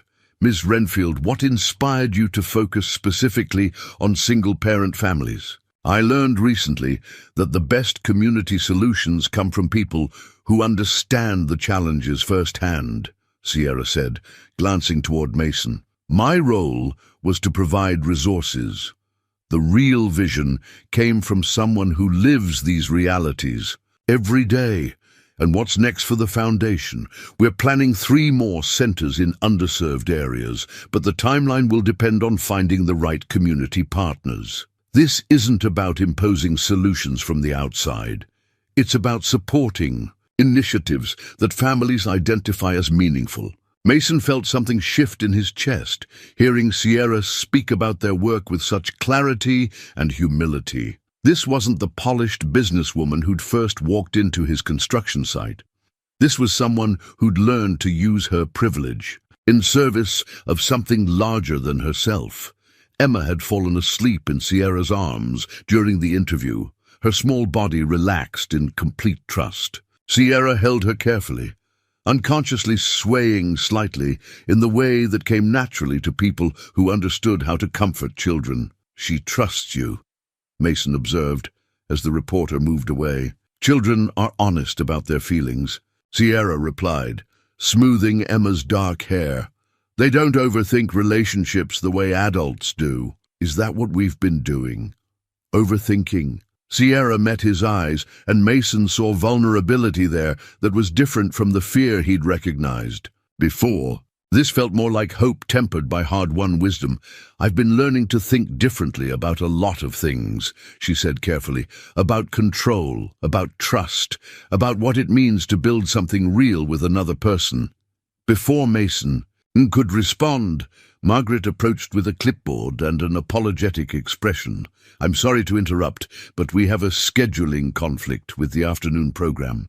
The children's reading group was supposed to use the main hall, but the city council members want to extend their tour. Can we move the reading group to tomorrow?" "Actually," Sierra said, "what if we do the reading group now? I happen to have a book with me."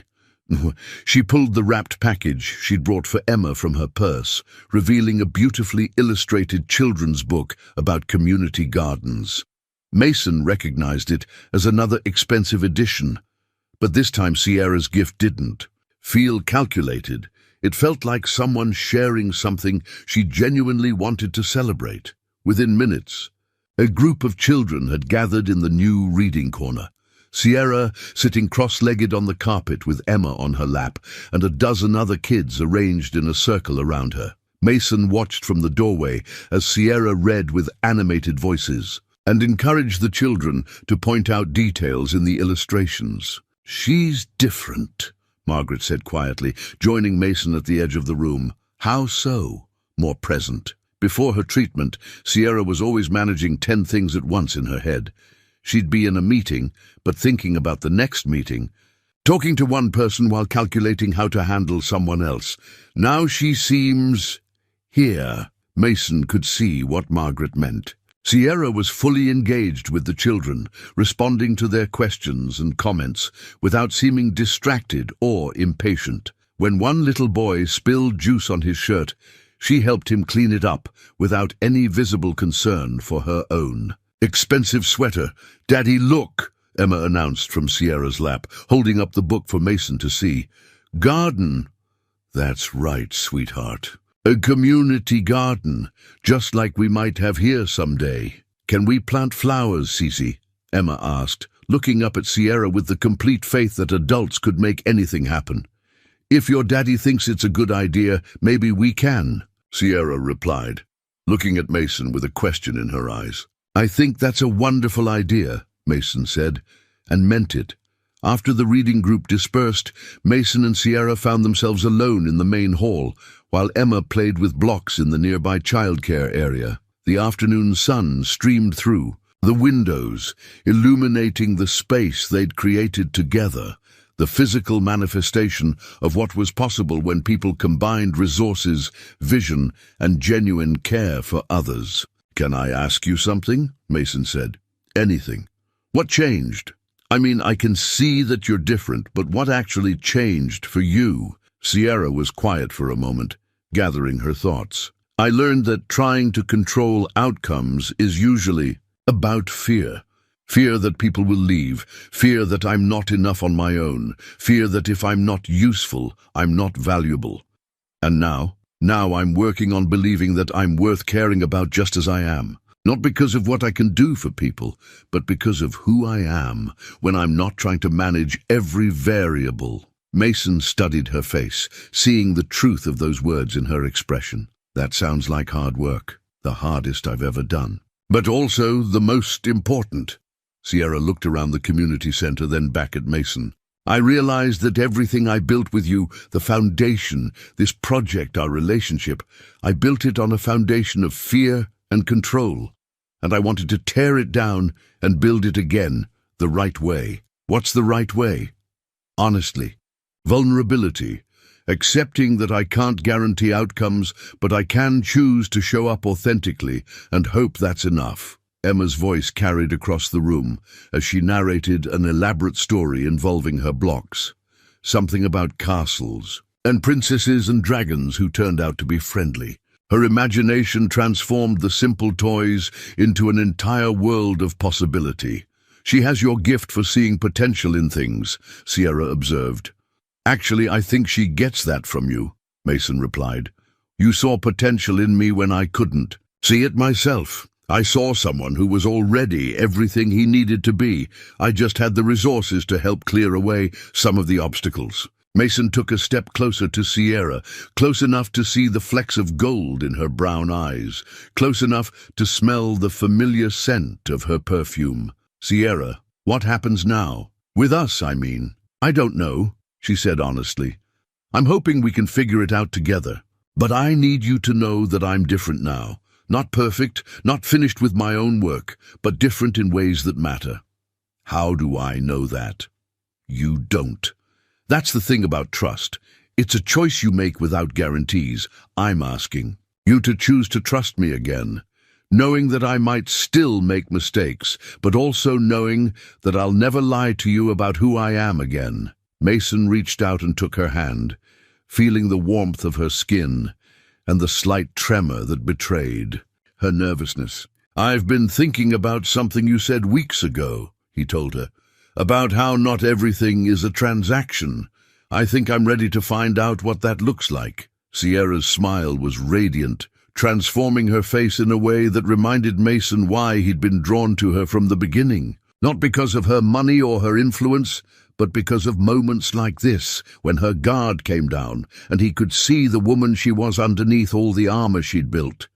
Daddy, see, look what I made! Emma's excited voice broke the spell, and they turned to see her proudly displaying a tower of blocks that defied several laws of physics. But it was standing, precarious and beautiful, and uniquely hers.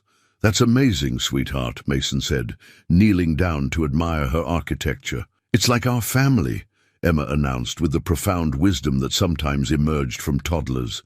Different pieces, but they stick together. Mason and Sierra exchanged a look over Emma's head, both understanding that sometimes the most important truths came from the smallest voices. Maybe they were different pieces.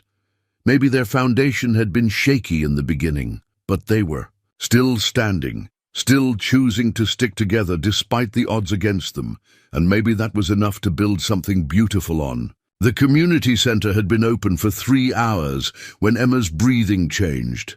Mason noticed it first, the slight wheeze that meant her airways were constricting, the way she rubbed at her chest with small fists.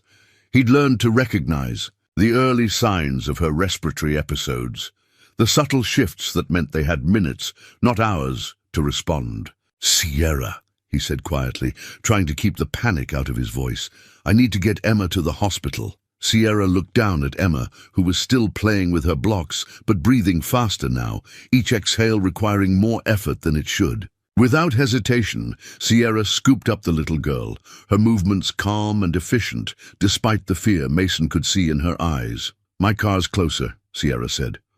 I'll drive. The next 20 minutes blurred together in a haze of traffic lights and emergency room protocols. Sierra drove with focused precision, while Mason sat in the back seat with Emma, monitoring her oxygen levels with the portable meter he always carried. Emma was conscious and alert, but her breathing was becoming more labored with each passing minute. It's okay, sweetheart, Mason murmured, stroking her hair. We're almost there. Just keep breathing for Daddy. Sierra pulled up to the emergency room entrance, and Mason rushed inside with Emma while Sierra parked the car. The triage nurse took one look at Emma's condition and whisked them directly into a treatment room. No waiting, no paperwork delays. Dr. Martinez, Emma's regular pediatrician, appeared within minutes, a response time that seemed miraculous until Mason realized someone must have called ahead to alert the medical team. "How long has she been symptomatic?" Dr. Martinez asked. "Already." Listening to Emma's chest with her stethoscope. "About 20 minutes. It came on fast. Her oxygen saturation is dropping. We need to start a breathing treatment immediately." The next hour was controlled chaos. Nurses administered medications, respiratory therapists set up oxygen equipment, and Emma endured it all with the stoic patience of a child who'd been through medical emergencies before.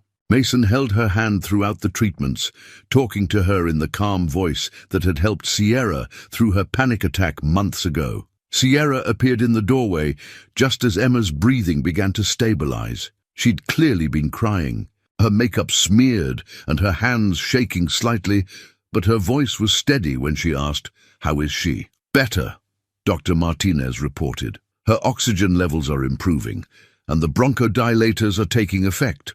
We'll want to monitor her for a few more hours, but I think she's going to be fine."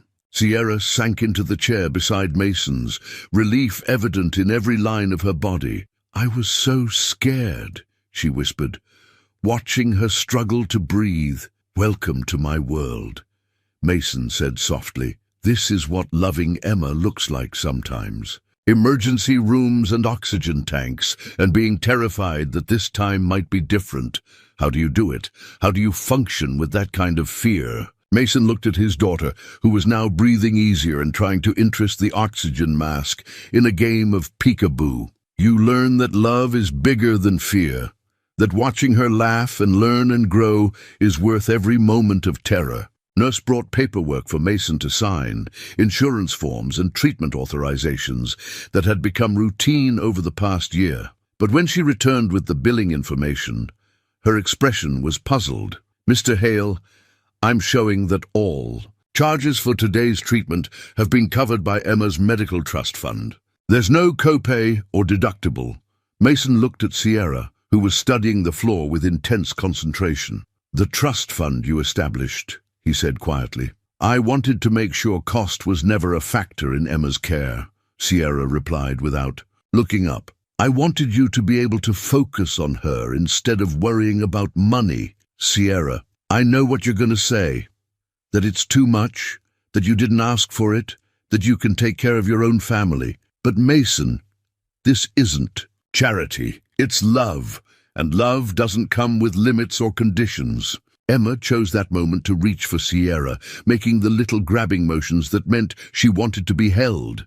Sierra gathered her carefully, mindful of the oxygen cannula and monitoring wires. "Is scared?" Emma asked, patting Sierra's face with the concern that children showed when adults displayed emotions they didn't understand. "A little scared," Sierra admitted, "but better now that you're feeling better. Kiss better." Sierra pressed a gentle kiss to Emma's forehead, and Emma smiled with satisfaction, apparently convinced that adult problems could be solved as easily as childhood hurts. Dr. Martinez returned with discharge instructions and a prescription for a new inhaler. "Emma's episode was likely triggered by the excitement and activity of the day," she explained. "Her condition is well managed overall, but stress and overstimulation can sometimes cause flare-ups. Will she be okay for future events like today?" Sierra asked, with proper precautions. "Absolutely. The key is recognizing early symptoms and having a response plan in place." Dr. Martinez looked between Mason and Sierra, with the assessing gaze of someone who'd seen many family dynamics in her years of practice. "Emma's fortunate to have two adults who clearly prioritize her well-being."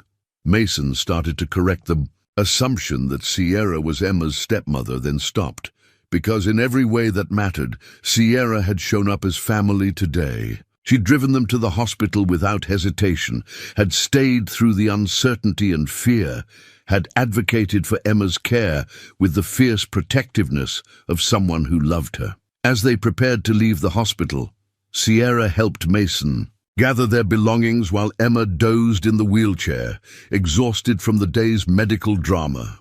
"Sierra," Mason said as they waited for the elevator, "what you did today, is what anyone would have done. No, it's not. Most people would have called 911 and stayed out of the way. You stepped up like... Mason paused, searching for the right words. Like family. Sierra's eyes filled with tears again. Is that what we are? Family? Mason looked at this woman who'd driven his daughter to the emergency room without being asked, who'd established a medical trust fund to ensure Emma's care was never compromised, who'd held steady through a crisis that would have sent many people running. I think we've been family for a while, he said. I was just too scared to admit it. The elevator doors opened, and as they rode down to the parking garage, Emma stirred in Sierra's arms. Home? She asked sleepily. Yes, sweetheart, Mason replied. We're going home, all of us. Mason and Sierra exchanged a look over Emma's head, and in that moment, Mason made a decision that felt both inevitable and terrifying. All of us, he confirmed. Sierra's smile was radiant despite her exhaustion. All of us, she repeated like a promise. As they walked through the parking garage together, Mason carrying the medical equipment, Sierra carrying Emma, all of them moving as a unit. Mason realized that family wasn't something you planned or scheduled or negotiated. It was something that happened in moments of crisis and joy, in hospital rooms and construction sites, in the quiet spaces between fear and love. They'd built something real together, the three of them. Something that could weather panic attacks and medical emergencies, and the complicated process of learning to trust each other, something worth fighting for, worth believing in, worth calling home. 6 months later, Mason stood in the kitchen of their new house, watching Sierra help Emma water the seedlings they'd planted in the community garden that now flourished behind the Helping Hands Community Center. The house was modest by Sierra's standards, a 3-bedroom cottage with a fenced yard and enough space for Emma to run, but it felt like everything they'd never dared to dream of. The keys Sierra had pressed into his palm a month ago weren't just brass and metal. They represented a new beginning, built on honesty, trust, and the gradual understanding that love didn't always follow logical timelines or conventional rules. "Daddy, look!" Emma called from the window, pointing to a butterfly that had landed on her small watering can. At 2 years old, she was speaking in full sentences and had developed an impressive vocabulary that included words like foundation, community, in Cizi's office, where she spent afternoons coloring, while Sierra worked on expanding their programs to 2 more cities. The transformation in Sierra had been gradual but profound. She still carried her phone everywhere and occasionally took calls during dinner, but she'd learned to set boundaries that protected their family time. Her assistant, Patricia, had become a frequent visitor, drawn by Emma's charm and Sierra's new approach to work-life balance that somehow made everything more efficient rather than less. Mason's role as co-director had evolved beyond his initial consulting work.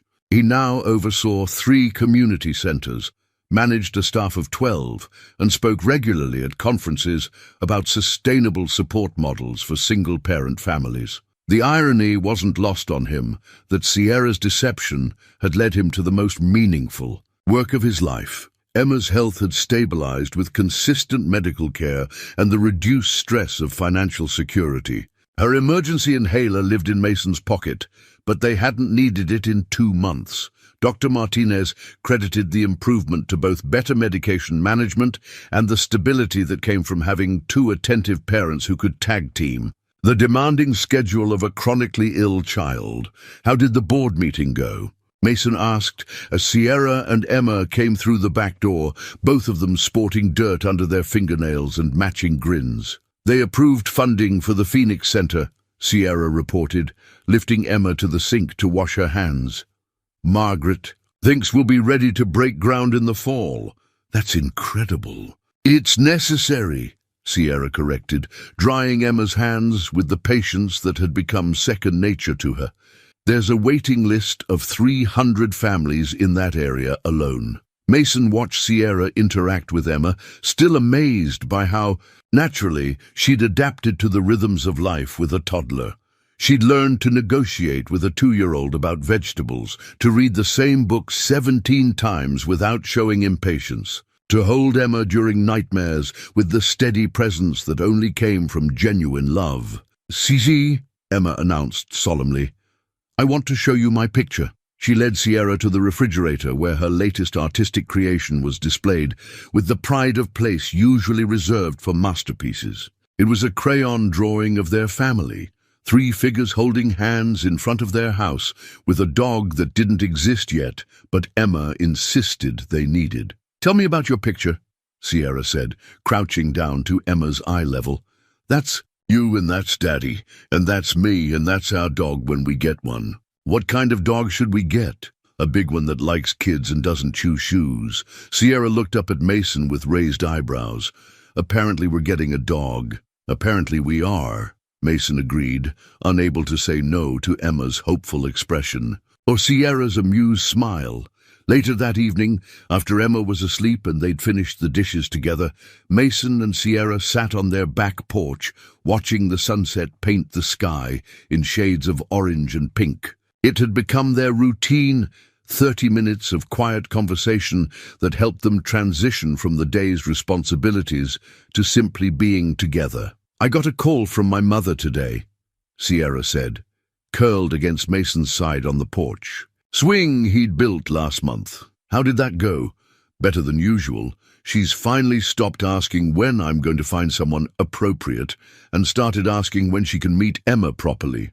Mason had met Sierra's parents once, at a stiff dinner, that had confirmed everything Sierra had told him about transactional family relationships. But her mother's recent interest in Emma suggested that even the most entrenched patterns could shift when genuine love was involved. "What did you tell her?" "That she's welcome to visit any time, but she needs to understand that this is our life. Now, no judgments about my choices, no suggestions about how we should be doing things differently. And she said she'd like to come for Emma's birthday next month. She wants to bring presents." Emma's second birthday was shaping up to be a significant celebration. The community centre staff had volunteered to help with decorations. Margaret was coordinating with the families they served to create a party that felt more like a community festival. And Mason was planning a surprise visit from Emma's favourite children's musician. "She'll love having a grandmother who spoils her," Mason said. "My mother doesn't know how to spoil children. She knows how to buy expensive things that are supposed to represent affection. Then maybe Emma can teach her the difference." Sierra laughed, the sound carrying across their small yard and mixing with the evening songs of birds settling into trees that had been there longer than any of the houses in their neighborhood. "How did I get so lucky?" she asked quietly. "Lucky how?" "Lucky enough to find you. Lucky enough that you were willing to take a chance on someone who'd made such a mess of everything." Mason tightened his arms around her, breathing in the familiar scent of her shampoo and feeling the steady rhythm of her heartbeat against his chest. "I think luck had less to do with it than stubbornness," he said. "Mine and yours." "What do you mean?" "I mean, you were stubborn enough to keep helping, even when I was too proud to accept it gracefully. And I was stubborn enough to keep believing that good people existed, even when my experience suggested otherwise." They sat in comfortable silence as darkness settled around them, the porch light casting a warm circle that felt like the boundary of their own private world. In the distance, they could hear the sounds of their neighborhood, children playing, lawn mowers finishing evening yard work, the general bustle of families settling into evening routines. "Mason," Sierra said eventually, her voice carrying a note of nervousness that had become rare as she'd grown more comfortable with their relationship.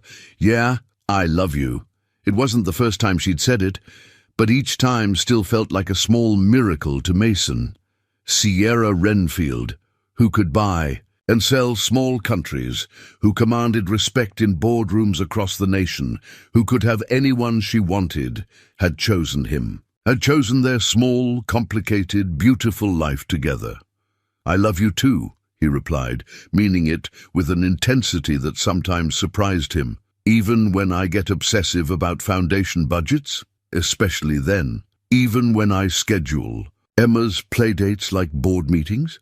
As long as you remember that 2-year-olds don't actually follow schedules. Sierra laughed again, and Mason felt the familiar surge of gratitude for whatever series of accidents and intentions had brought them together. Her panic attack at the airport, his willingness to help a stranger, her fear-driven deception, his stubborn pride, all of it had led to this moment on their porch, planning their daughter's birthday party and debating the merits of various dog breeds.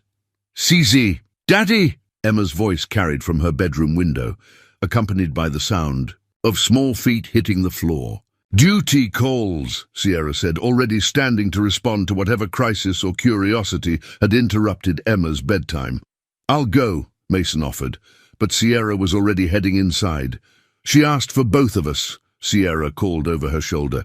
"That usually means she's either scared or plotting something." Mason followed Sierra upstairs, finding Emma standing in her crib with her favorite stuffed rabbit clutched against her chest and an expression of serious concern on her face. "What's wrong, sweetheart?" Sierra asked, lifting Emma into her arms. "I forgot to say goodnight to the flowers," Emma announced, as if this was a crisis of epic proportions.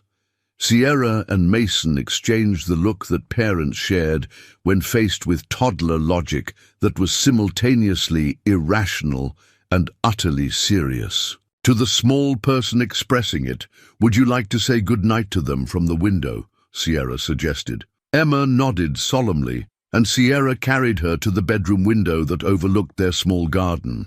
Emma pressed her face to the glass and whispered, "Good night, flowers. Sleep good." Crisis averted, they tucked Emma back into her crib with stories and songs, and the elaborate bedtime ritual that had evolved over months of Sierra learning to be a parent alongside Mason. As they turned off the light and closed her door, Mason reflected on how naturally Sierra had stepped into their lives, how seamlessly she'd become part of their family unit. "Thank you," he said as they walked back. "Downstairs." "For what?" "For choosing us, for staying when things got complicated, for loving Emma like she's yours."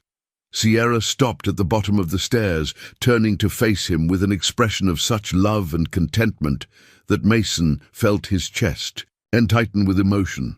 "She is mine," Sierra said simply. "You both are. That's what family means, choosing each other every day, building something together that's bigger than what any of us could create alone." As they settled back onto the porch, swing, Mason thought about the long journey that had brought them to this moment. The struggles and fears, the deceptions and forgiveness, the gradual building of trust that could weather medical emergencies and media attention, and the daily challenges of blending very different worlds into something new. Emma's drawing was right. They were different pieces that had learned to stick together. And sometimes, Mason thought as Sierra curled against his side and the stars appeared in the darkening sky, the most beautiful things were built from unlikely materials by people brave enough to believe in second chances. Tomorrow would bring new challenges, foundation meetings and toddler tantrums, and the endless logistics of building a life together. But tonight, sitting on their porch with their daughter sleeping safely upstairs and the future stretching ahead of them full of possibility, Mason felt like the luckiest man alive. Not because Sierra had money, but because she'd chosen to build something real with him. Not because their love story was simple, but because it was true, and that, Mason had learned, was worth everything.